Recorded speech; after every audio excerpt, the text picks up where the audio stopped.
Medyo maaga kami nagising ngayon dahil mag-walking kami ngayong umaga.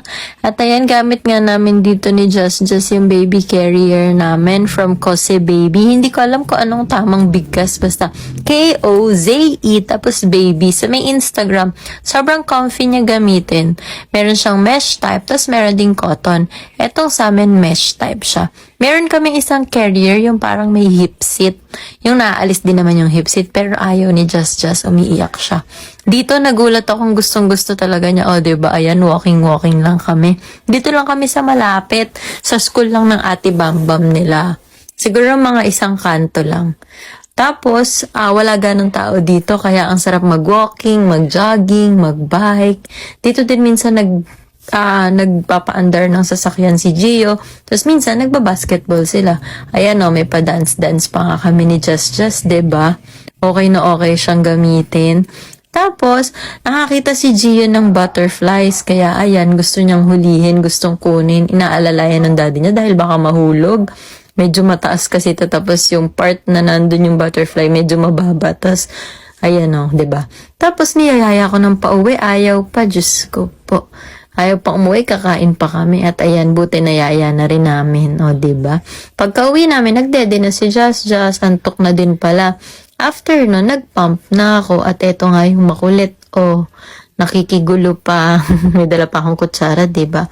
May dumating nga palang package yung asawa ko. O, diba? Ito yung binili niya sa akin na label sticker. Yung nakikita niyo na minsan na nimbot. Basta yung parang siyang printer. Ayan, diba? Ang hilig-hilig ko naman din daw kasing magganon. Kaya ayan, binila niya ako. Plus points talaga sa akin. Siguro may kailangan to. Charing. At ayan, unbox na nga natin. Eto, bumili lang din siya ng extra na stickers. Alam ko ang binili niya ay 2 for cables. Isang color blue, tsaka isang color red. Para magkaiba kami ng color, para hindi kami nagkaagawan sa charger minsan. Kasi magkamukha yung charger ng pumps ko, tsaka charger niya ng cellphone. Diba? Tapos meron pang isa na white lang. Tapos ito yung napili niya. Diba?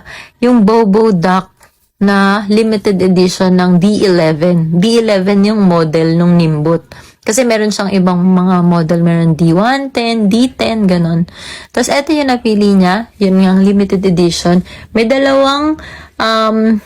klase nitong Bobo Duck. Yung isa, ito nga yung running. Tapos, yung isa, yung cute na print. Tapos, meron pang isang limited edition na bear. Pero, ubos na kasi ito na lang yung natira.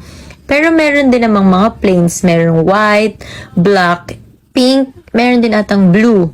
Eto, alam ko, nakuha to ng 2,200 for a bundle na. Tapos, kapag naman yung plain colors, 1, 2, may kasama ng isang sticker. O, diba? Sobrang cute at sulit na din talaga kung mahilig kang magana. Tapos, eto yung mga kasama sa bundle nitong Bobo Duck, yung 2,200 pesos nga. Ayan. Eto, hindi ko alam kung ano, basta Chinese. Pero parang ano lang to, yung i-scan mo lang yung, para makuha mo yung app, ganon. Tapos meron siyang kasama na cute keychain. O, diba? Ang cute nitong keychain na to. Nagustuhan nga to ni Gio eh. Ayan, diba? Sobrang cute. Tapos next is yung kasama niyang label sticker na ang print niya is mga duck din. Alam ko 5 types or itsura yung nandito nakaprint. Basta 5 different stickers. Pero isa lang kasi yung free. So, hindi ko pa alam kung meron pang nabibiling ganito din. Tapos, eto yung pinaka-machine niya. Yung D11 na printer. Ayan, diba? Sobrang cute kasi. Yellow. Tapos, eto yung running duck. Yung cute duck. Parang nakaupo lang siya. Tapos, parang naka-make face lang yung duck. Diba? Sobrang cute. Tapos, ayan, may hawakan siya na rubber. Tapos, ito yung labasan ng sticker paper. Ayan yung pindutan. Yung sa may taas, ayan, yung bukasan. Para doon mo ilalagay yung sticker paper pag na-open. Tapos, meron na din siyang kasama na ito yung isang paper pa. Kasi i-download mo yung app. Tapos, yun din yung warranty card. Para doon ka i-download mo yung app para doon ka mag-print. Ganon yung i-edit mo yung i-print mo. Tapos, may kasama siyang charger. O, diba? So, ang cute, diba? Alam nyo na ha. Shop link in bio.